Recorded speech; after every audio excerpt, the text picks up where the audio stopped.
ఆత్మ బంధువులందరికీ ఆత్మపూర్వక నమస్కారములండి.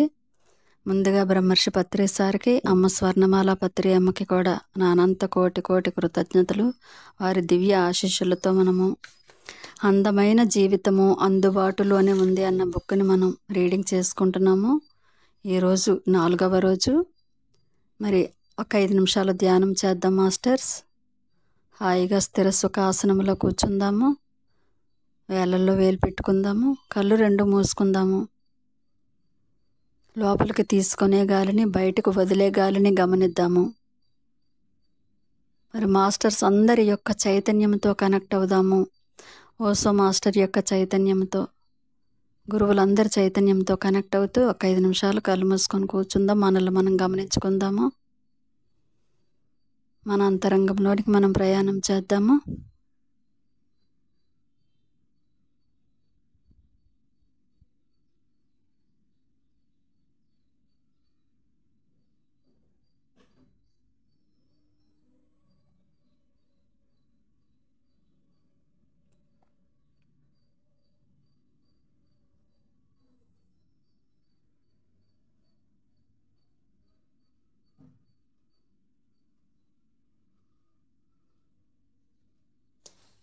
ఓకే, మామూలు సహజ స్థితికి వచ్చేద్దాము.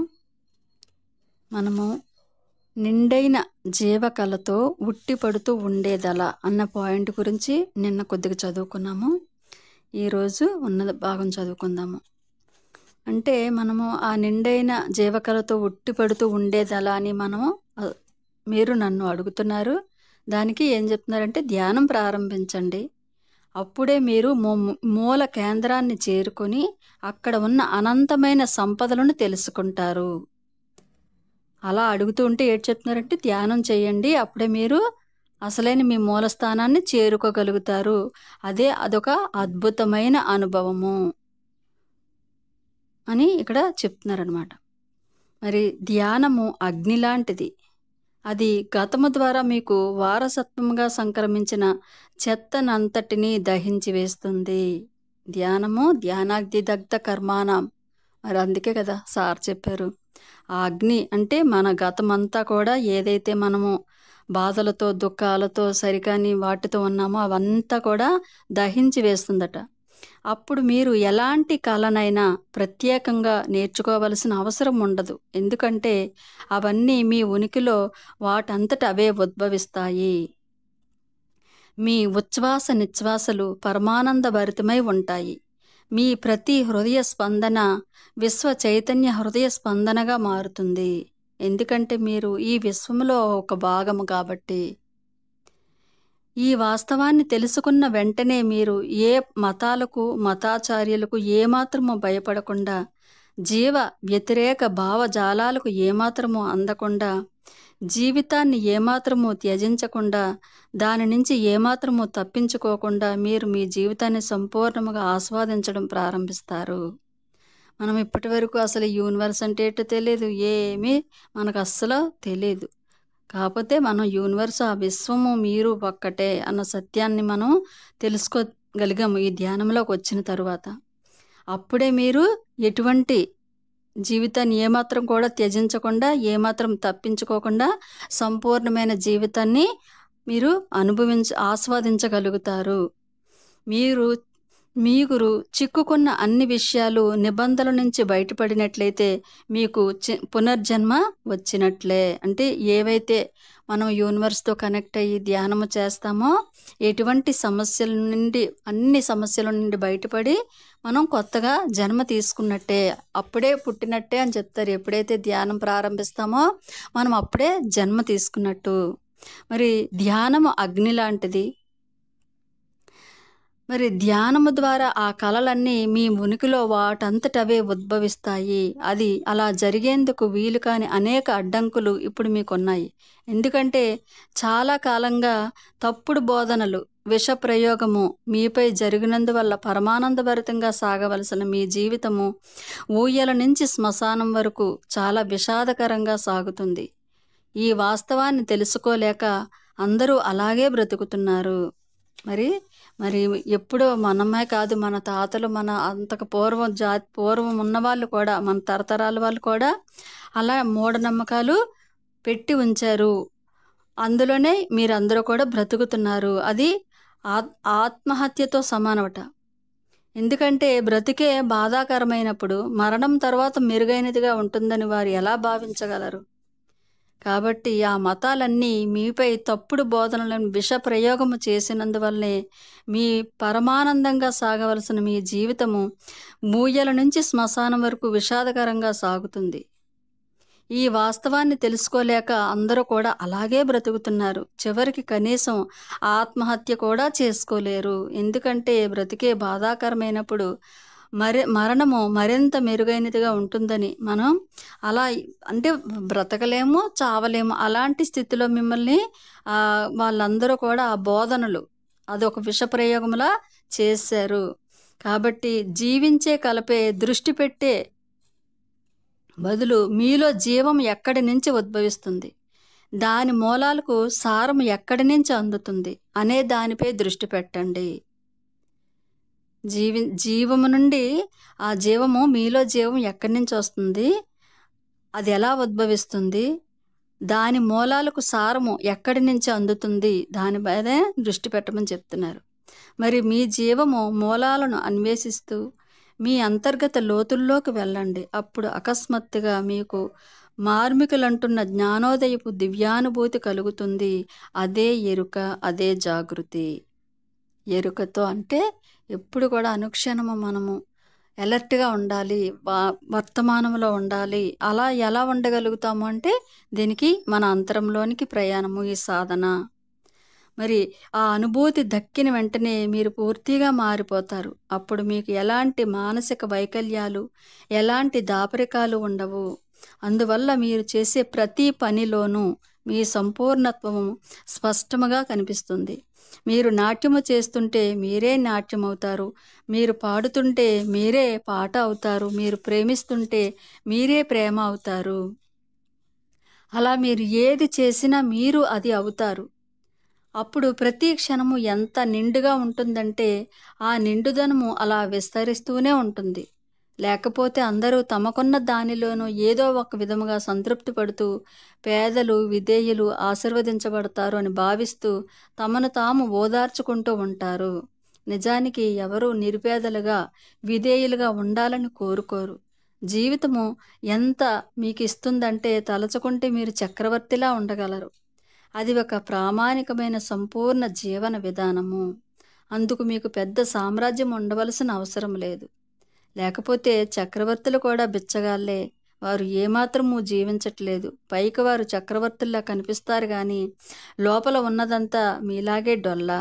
వారు కూడా మీరున్న పడవలోనే ప్రయాణిస్తూ మీలాగే ఇంకా కావాలని అడుక్కుంటున్నారు. అంటే మనకి ఎంత ఉన్నా ఇంకా ఏదో కావాలి, ఇంకా ఏదో కావాలి, అదే కదా మనం చేసుకుంటున్నాము. అదే చెప్తున్నాడు, ఒక చక్రవర్తి అయినా సరే ఇటువంటి స్థితిలోనే, అడుక్కునే స్థితిలోనే ఉంటున్నాడు. మరి ఇక్కడ ఒక స్నూఫీ కథ చెప్తున్నారు ఓషో గారు. ఏంటి అంటే ప్రతిరోజు ఉషోదయ వేళలో ఒక తోటలో ఒంటరిగా నడిచే అలవాటున్న ఒక చక్రవర్తికి ఒకరోజు ఆయన కోసమే ఆ తోటలో ఎవరో ఎదురు చూస్తున్న ఒక బిచ్చగాడు, అయ్యా ధర్మం చెయ్యండి అన్నాడట. ఒక చక్రవర్తి అలా తోటలోకి వెళ్తుంటే అక్కడ బిచ్చగాడు వచ్చి, అయ్యా ధర్మం చేయండి అని అడిగాడంట. ఆయనతో అందుకు చక్రవర్తి, నీకేమి కావాలి అని అడిగాడంట.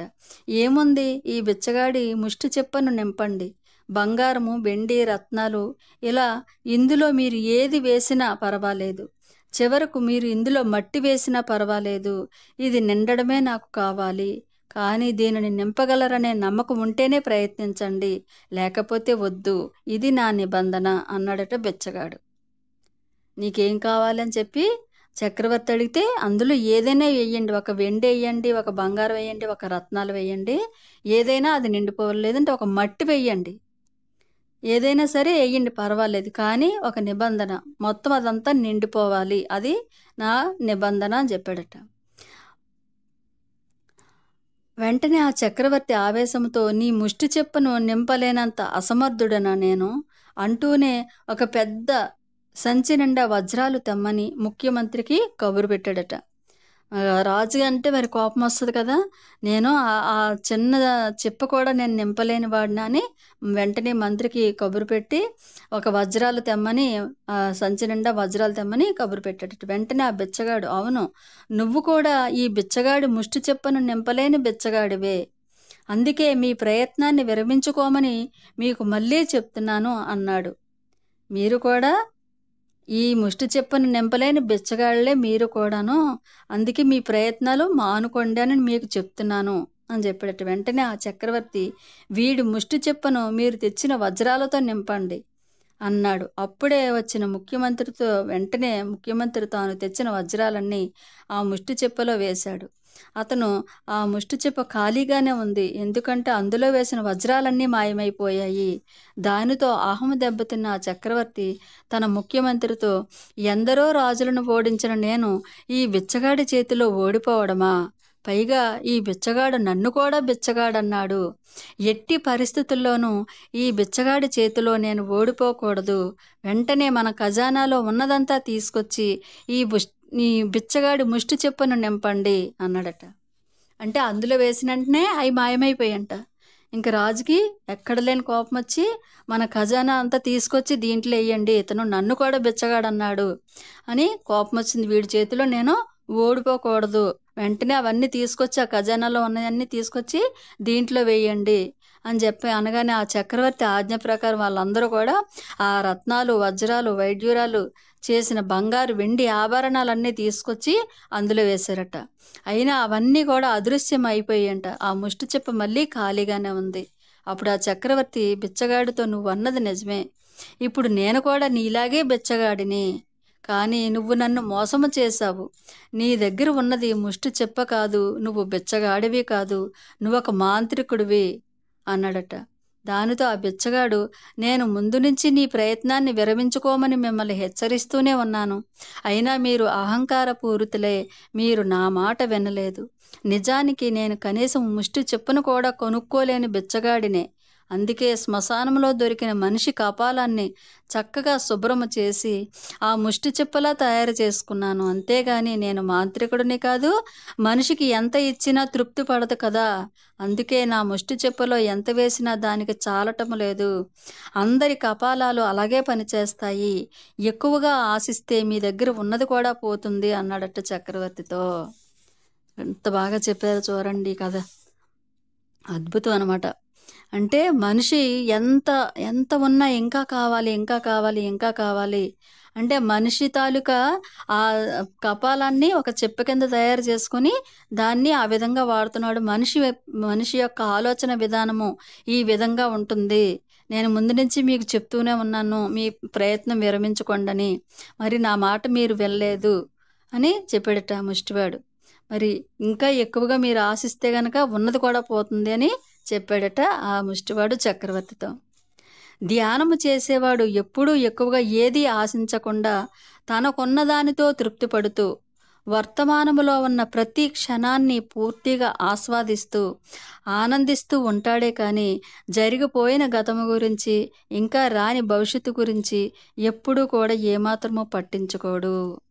మరి ఎవరైనా ధ్యానం చేసేవాళ్ళు ఈ స్థితిలోనే ఉంటారు. దేని గురించి కూడా ఎక్కువ ఆశించకుండా మన దగ్గర ఉన్నదానితో తృప్తి పడుతూ వర్తమానంలో ప్రతి క్షణాన్ని పూర్తిగా ఆస్వాదిస్తూ జరిగిపోయిన దాని గురించి కానీ ముందు భవిష్యత్తు గురించి కానీ అసలు పట్టించుకోకుండా ఉంటాడు ఒక ధ్యానం చేసే వ్యక్తి.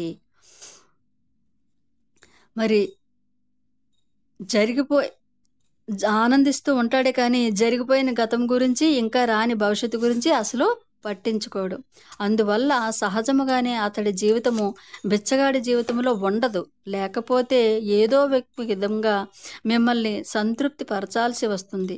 అందుకే ఆ మతాలన్నీ మీకున్న దానితో తృప్తి పడండి అని బోధించాయి. మత్తు కలిగించిన ఆనందాలకే మనిషి ఎక్కువ విలువ ఇవ్వడం జరిగింది. ఎందుకంటే అప్పుడే మీరు నిరంతరము పడుతున్న బాధలను ఏదో ఒక విధంగా భరించగలుగుతారు.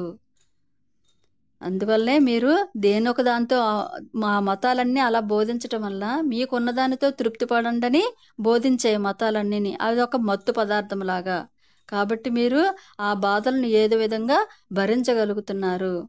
ఒకడు గోల్ఫ్ అడుగుతున్నాడు. అతడు కొట్టిన బంతి చెట్ల పొదల్లో పడింది. అంటే ఒక ఆట ఆడుకుంటున్నారు. ఒక బంతేమో ఆ పొదల్లో పడిందట. దానికోసం అతడు ఆ పొదల్లోకి వెళ్ళాడు. అక్కడ ఒక మంత్రగత్తె పెద్ద గిన్నెలో కషాయం కాస్తూ కనిపించిందట. వెంటనే ఆ ఆటగాడు ఆమెతో, నేనొక ఆటగాడిని. ఇంతకీ మీరు మరిగిస్తున్న ఆ కషాయం ఏమిటి? ఈ కషాయం అని అడిగాడట. మరి ఇది ఎక్కువ శక్తినిచ్చే పానీయము. ఇది తాగితే నిన్ను ఎవరూ ఓడించలేరు అందట ఆ మంత్రగత్తె. అయితే నాకు ఇవ్వు అన్నాడట ఆ ఆటగాడు. కానీ ఇది తాగితే నువ్వు సెక్స్‌లో ఎక్కువగా పాల్గొనాల్సి వస్తుంది అందట మంత్రగత్తె. ఒక్క క్షణం ఆలోచించిన ఆటగాడు, పర్వాలేదులే ఇవ్వు అన్నాడట. ఆమె ఇచ్చింది.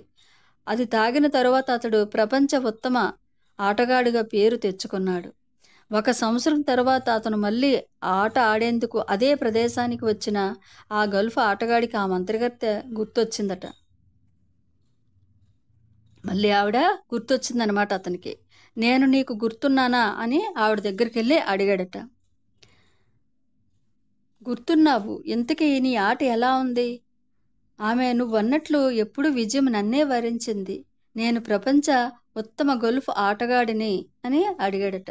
మరి నేను అడిగేది నీ రతిక్రీడ గురించి అని అడిగిందట. పర్వాలేదు, ఒక మాదిరిగా ఉంది అన్నాడట ఆటగాడు. అంటే ఈ ఏడాదిలో నువ్వు ఎన్నిసార్లు సెక్స్లో పాల్గొన్నావు అని అడిగిందంట.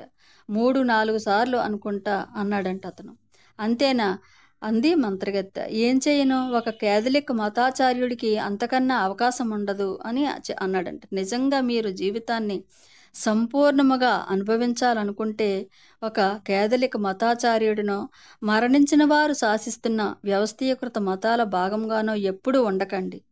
మీ అంతర్గత కేంద్రంలో ఉండే ప్రకాశాన్ని తెలుసుకొని దాని ప్రబోధం ప్రకారం ఎలాంటి భయాలు లేకుండా జీవించండి. ఈ అస్తిత్వం అంతా మనదే, మనం అందులోని భాగమే. ఎలా ఉండాలని అస్తిత్వం ఆశిస్తుందో దానికి కావలసిన శక్తినే అది మనకి ఇచ్చింది. కాబట్టి ఏమాత్రము వెనుకడుగు వేయకుండా దానిని ఉపయోగిస్తూ వాస్తవ రూపాన్ని ఇవ్వండి. ప్రేమను పంచడంలో, హాయిగా ఆడుతూ పాడుతూ ప్రేమిస్తూ జీవించడంలో, ఇలా మీరు చేసే ఏ పనిలోనైనా పిసినారిగా ఉండకండి. అంటే పూర్తిగా అక్కడ ఏ పని చేసినా మనం లోపల అంతరంగంతో మమేకమైపోయి ఇష్టంగా చేయండి. అందులో ఆస్వాదిస్తూ చేయండి. అప్పుడే మీరు నిండైన జీవకళతో ఉట్టిపడుతూ ఉంటారు అని ఓషో గారు అద్భుతమైన సందేశాన్ని ఇచ్చారు మనకి. Thank you so much masters. మళ్ళీ నెక్స్ట్ రేపు చదువుకుందాము.